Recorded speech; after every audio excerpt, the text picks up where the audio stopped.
నమస్తే అన్న అందరికీ నమస్కారం. ప్రస్తుతం ఇరాన్ దేశం కువైట్లోని అమెరికా బేసుల మీద దాడులు చేస్తూ ఉన్న విషయం అందరికీ తెలిసిందే. ఈ నేపథ్యంలో మనం చూసుకుంటే కువైట్లో 2 సైనికులు అమరులయ్యారని చెప్పేసి మరణించినట్లయితే కువైట్ ఆర్మీ ప్రకటించిందనమాట. ప్రస్తుతం వారికి సంబంధించిన వివరాలను స్థానిక మీడియా తెలిపింది.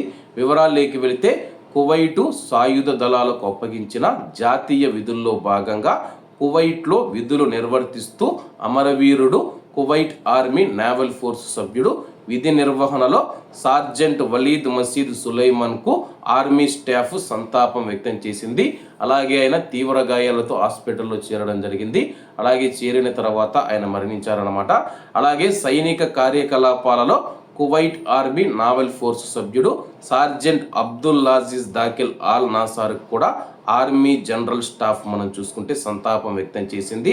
జనరల్ స్టాఫ్ వారిద్దరిపైన తన యొక్క అపారమైన దయను ప్రసాదించాలని, వారికి స్వర్గంలో శాశ్వత విశ్రాంతిని ప్రసాదించాలి మరియు వారి కుటుంబాలకు సహనం మరియు ఓదార్పునివ్వాలని చెప్పేసి సర్వశక్తివంతుడైన ఆ యొక్క దేవుణ్ణి ప్రార్థిస్తూ ఉన్నట్లు కువైట్ ఆర్మీ ప్రకటించింది.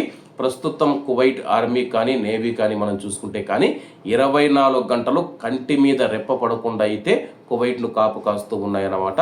ఎందుకంటే కానీ పొరపాటున ఏదైనా డ్రోన్ కావచ్చు, లేకపోతే మిసైల్ కావచ్చు, అదుపు తప్పి కువైట్లోని నివాస ప్రాంతాలలో పడే అవకాశం ఉందని చెప్పేసి 24 గంటలు వాళ్ళు కువైట్లోని సరిహద్దుల వద్ద కాపలా కాస్తూ ఉన్నారన్నమాట. అలాగే కాపలా కాస్తూ ఉన్న 2 సైనికులు మరణించారు. వాళ్ళ యొక్క పవిత్ర ఆత్మకు శాంతి కలగాలని కోరుకుంటూ, అలాగే వాళ్ళ యొక్క కుటుంబాలకు ఆ యొక్క భగవంతుడు ధైర్యం ఇవ్వాలని కోరుకుంటూ, కాబట్టి ఇటువంటి కష్ట సమయంలో కువైట్ ఆర్మీకి కువైట్ ప్రజల మద్దతు చాలా అవసరం అన్నమాట. కాబట్టి ఇటువంటి వీడియోలు ఎవరైనా పోస్ట్ చేయండి. ఎందుకంటే కానీ మన కోసం ప్రాణాలు అర్పించిన ఆ యొక్క 2 సైనికులకు పాదాభివందనాలు తెలియజేసుకుంటూ అందరూ బాగుండాలి, అందులో మనం ఉండాలి. అందరికీ నమస్తే అన్న. జై హింద్.